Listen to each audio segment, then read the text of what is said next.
Snoozecast, the podcast designed to help you fall asleep. Find us at snoozecast.com, and if you enjoy our show, please write a review on the Apple Podcasts app or at podchaser.com/snoozecast. That's podchaser.com/snoozecast. Here's a recent review we loved. The subject line is the best sleep podcast, and it goes, I've tried a bunch of them, and this one's the best. I especially love the fiction series. Like other reviewers, I often fall asleep in the first few minutes, so I go back next time and listen from where I fell asleep the time before. That way, I eventually hear the whole story, and it helps bridge the long gaps while waiting for the next episode to post. Thank you to our dear listener who wrote this review.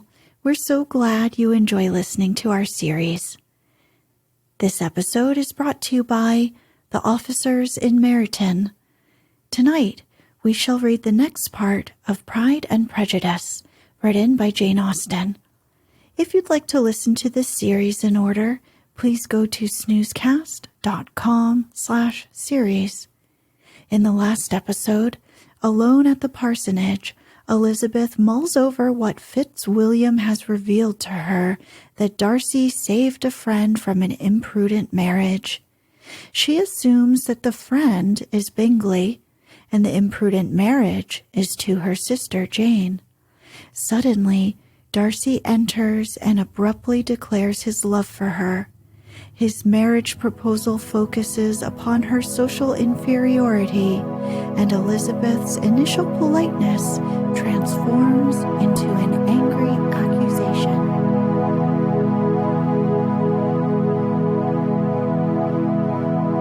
Let's get cozy. Close your eyes.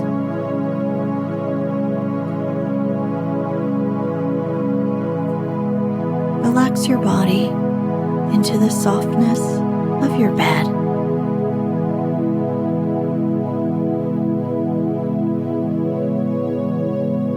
Now, take a few deep breaths.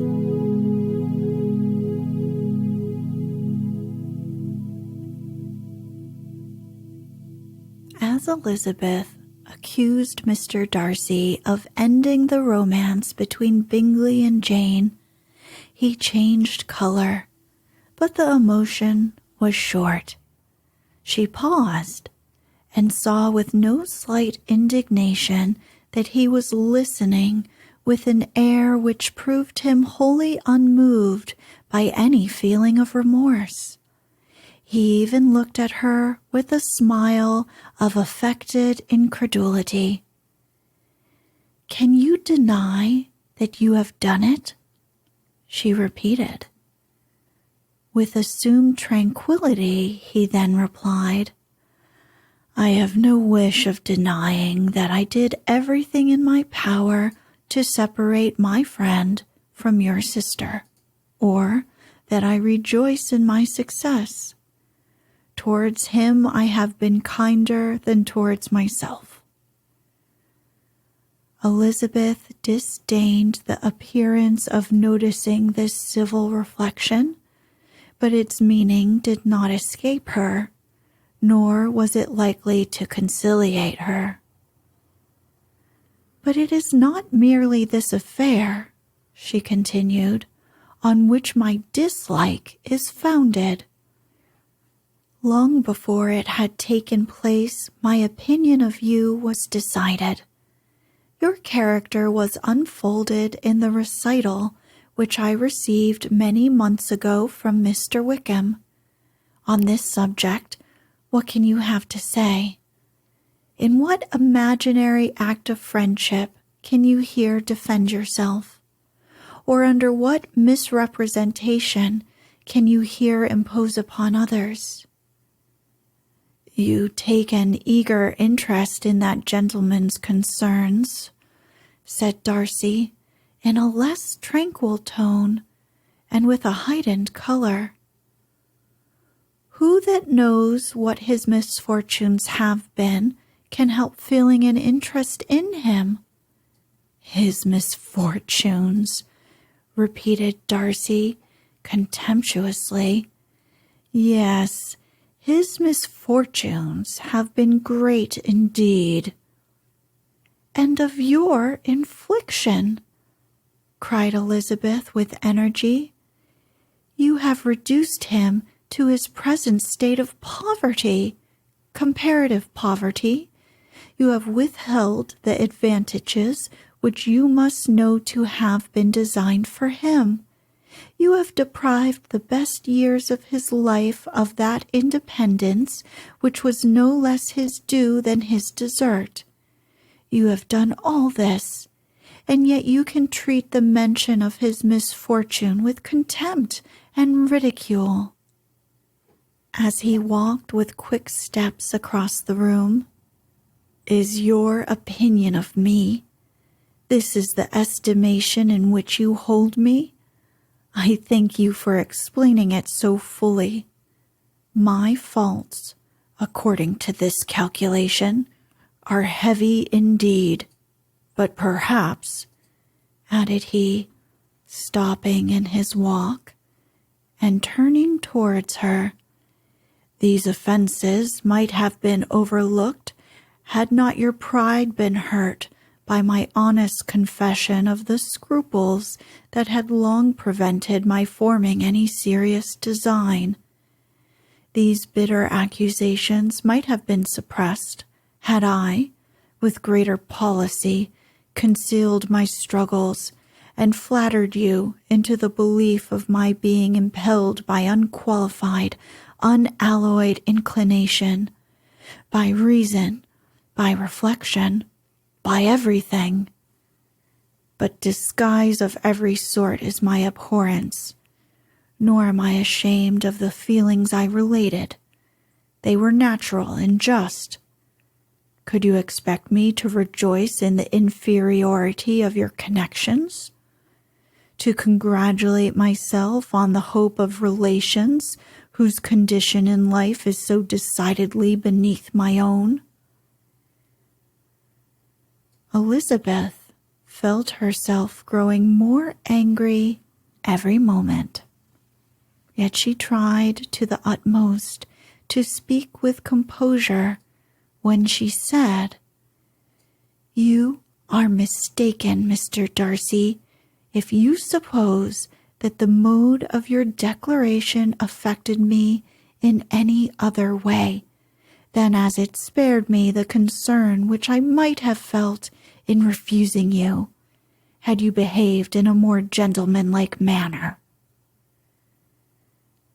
She saw him start at this, but he said nothing, and she continued, "You could not have made the offer of your hand in any possible way that would have tempted me to accept it."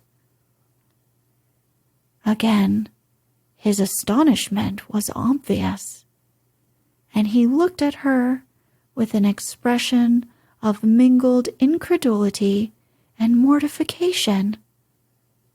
She went on, "From the very beginning, from the first moment, I may almost say, of my acquaintance with you, your manners, impressing me with the fullest belief of your arrogance, your conceit, and your selfish disdain of the feelings of others, were such as to form the groundwork of disapprobation on which succeeding events have built so immovable a dislike. And I had not known you a month before I felt that you were the last man in the world whom I could ever be prevailed on to marry." "You have said quite enough, madam. I perfectly comprehend your feelings, and have now only to be ashamed of what my own have been. Forgive me for having taken up so much of your time, and accept my best wishes for your health and happiness." And with these words, he hastily left the room. and Elizabeth heard him the next moment open the front door and quit the house.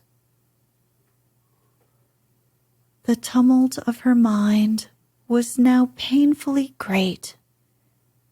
She knew not how to support herself, and from actual weakness sat down and cried for half an hour. Her astonishment, as she reflected on what had passed, was increased by every review of it. That she should receive an offer of marriage from Mr. Darcy, that he should have been in love with her for so many months, so much in love as to wish to marry her in spite of all the objections which had made him prevent his friends marrying her sister, and which must appear at least with equal force in his own case, was almost incredible. It was gratifying to have inspired unconsciously so strong an affection, but his pride, his abominable pride, his shameless avowal of what he had done with respect to Jane, his unpardonable assurance in acknowledging, though he could not justify it, and the unfeeling manner in which he had mentioned Mr. Wickham, his cruelty towards whom he had not attempted to deny, soon overcame the pity which the consideration of his attachment had for a moment excited. She continued in very agitated reflections till the sound of Lady Catherine's carriage made her feel how unequal she was to encounter Charlotte's observation, and hurried her away to her room.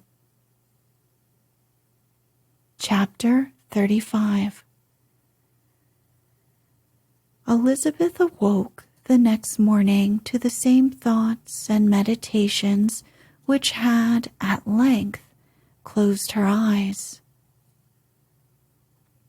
She could not yet recover from the surprise of what had happened.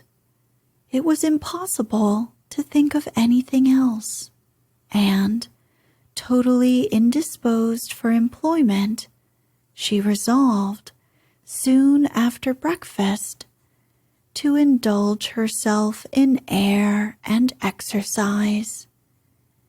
She was proceeding directly to her favorite walk, when the recollection of Mr. Darcy's sometimes coming there stopped her, and instead of entering the park, she turned up the lane, which led farther from the turnpike road. The park paling was still the boundary on one side, and she soon passed one of the gates into the ground. After walking 2 or 3 times along that part of the lane, she was tempted, by the pleasantness of the morning, to stop at the gates and look into the park. The 5 weeks which she had now passed in Kent had made a great difference in the country, and every day was adding to the verdure of the early trees. She was on the point of continuing her walk, when she caught a glimpse of a gentleman within the sort of grove which edged the park. He was moving that way, and, fearful of its being Mr. Darcy, she was directly retreating. But the person who advanced was now near enough to see her, and, stepping forward with eagerness, pronounced her name. She had turned away, but on hearing herself called, though in a voice which proved it to be Mr. Darcy, she moved again towards the gate. He had by that time reached it also, and, holding out a letter, which she instinctively took, said, with a look of haughty composure, "I have been walking in the grove some time in the hope of meeting you. Will you do me the honor of reading that letter?" And then, with a slight bow, turned again into the plantation and was soon out of sight. With no expectation of pleasure, but with the strongest curiosity, Elizabeth opened the letter and, to her still increasing wonder, perceived an envelope containing 2 sheets of letter paper, written quite through in a very close hand. The envelope itself was likewise full. Pursuing her way along the lane, she then began it. It was dated from Rosings at 8 o'clock in the morning, and was as follows. "Be not alarmed, madam, on receiving this letter, by the apprehension of its containing any repetition of those sentiments or renewal of those offers which were last night so disgusting to you. I write without any intention of paining you or humbling myself by dwelling on wishes which, for the happiness of both, cannot be too soon forgotten, and the effort which the formation and the perusal of this letter must occasion should have been spared had not my character required it to be written and read. You must, therefore, pardon the freedom with which I demand your attention. Your feelings, I know, will bestow it unwillingly, but I demand it of your justice. 2 offenses of a very different nature, and by no means of equal magnitude, you last night laid to my charge. The first mentioned was that, regardless of the sentiments of either, I had detached Mr. Bingley from your sister, and the other, that I had, in defiance of various claims, in defiance of honor and humanity, ruined the immediate prosperity and blasted the prospects of Mr. Wickham, willfully and wantonly to have thrown off the companion of my youth, the acknowledged favorite of my father, a young man who had scarcely any other dependence than on our patronage, and who had been brought up to expect its exertion, would be a depravity to which the separation of 2 young persons, whose affection could be the growth of only a few weeks, could bear no comparison. But from the severity of that blame which was last night so liberally bestowed, respecting each circumstance, I shall hope to be in the future secured, when the following account of my actions and their motives has been read. If, in the explanation of them, which is due to myself, I am under the necessity of relating feelings which may be offensive to yours, I can only say that I am sorry. The necessity must be obeyed, and further apology would be absurd. I had not been long in Hertfordshire before I saw, in common with others, that Bingley preferred your elder sister to any other young woman in the country. But it was not till the evening of the dance at Netherfield that I had any apprehension of his feeling a serious attachment. I had often seen him in love before, At that ball, while I had the honor of dancing with you, I was first made acquainted, by Sir William Lucas's accidental information, that Bingley's attentions to your sister had given rise to a general expectation of their marriage. He spoke of it as a certain event, of which the time alone could be undecided. From that moment I observed my friend's behavior attentively, and I could then perceive that his partiality for Miss Bennet was beyond what I had ever witnessed in him. Your sister I also watched.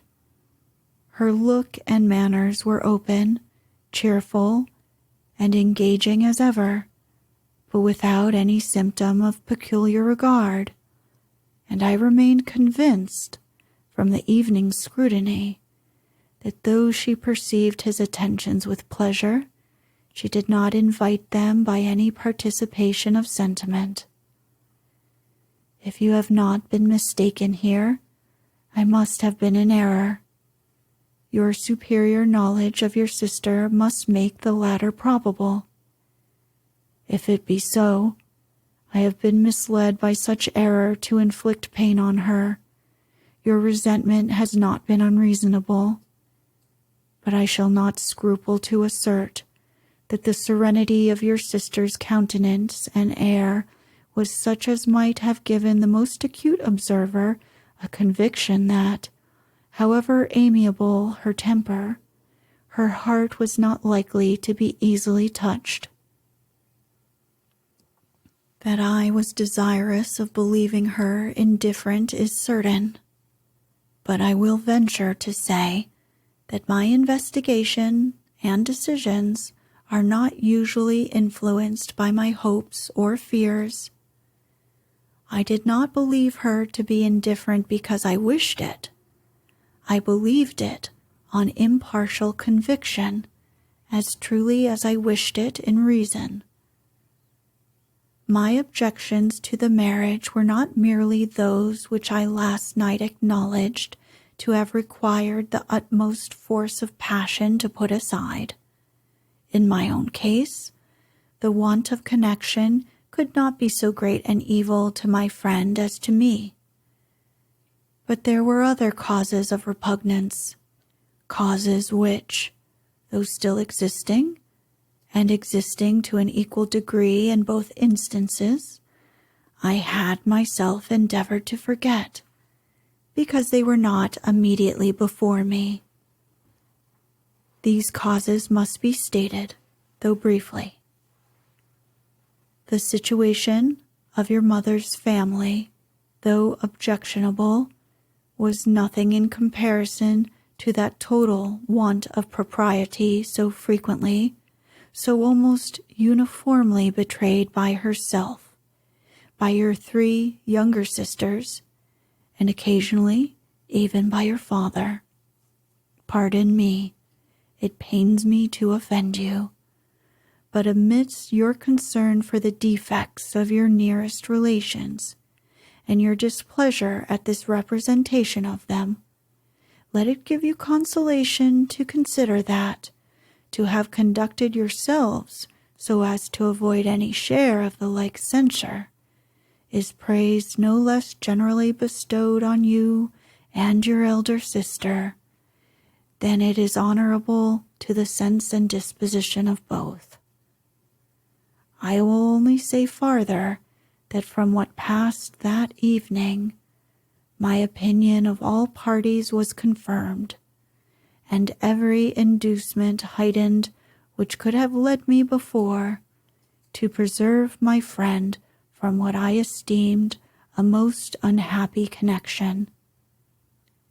He left Netherfield for London on the day following, as you, I am certain, remember, with the design of soon returning.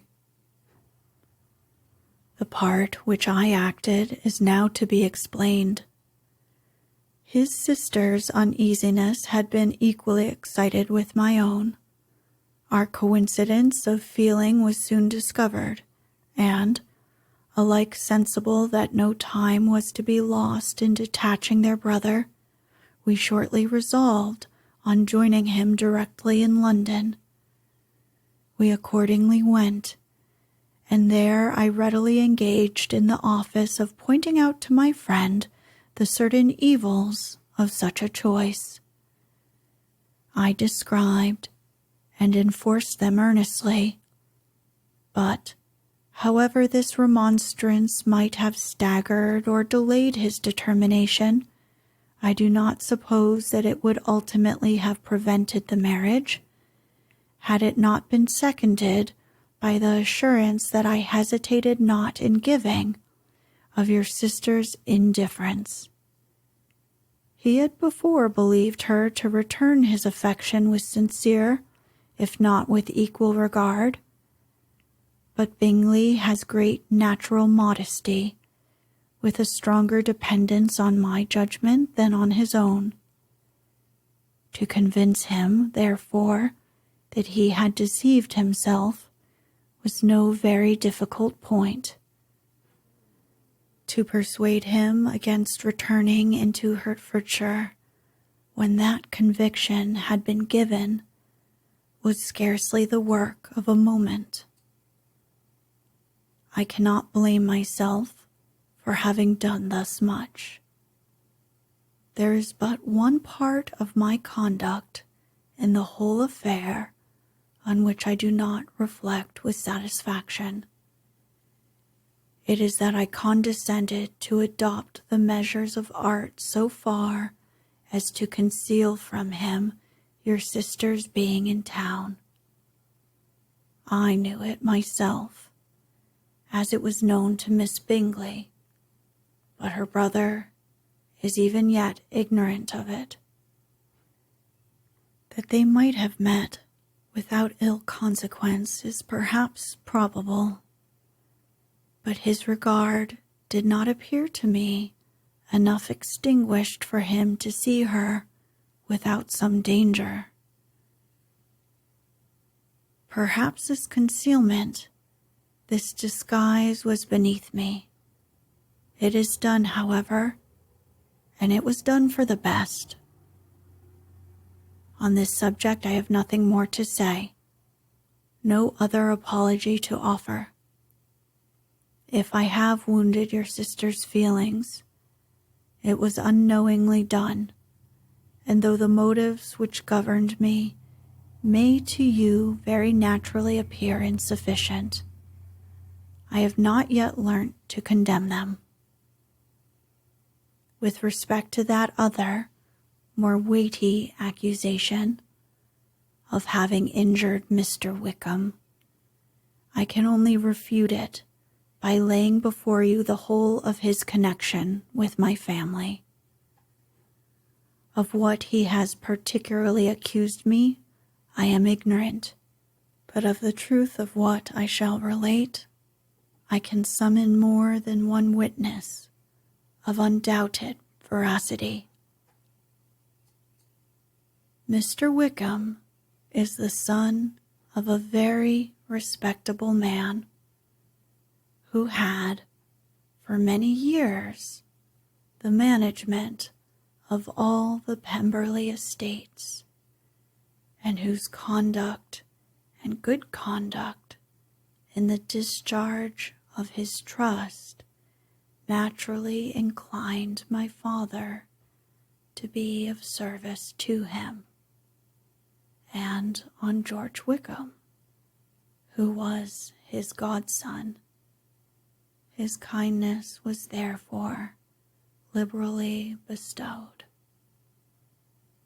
My father supported him at school, and afterwards at Cambridge, most important assistance, as his own father, always poor from the extravagance of his wife, would have been unable to give him a gentleman's education. My father was not only fond of this young man's society, whose manners were always engaging. He had also the highest opinion of him, and, hoping the church would be his profession, intended to provide for him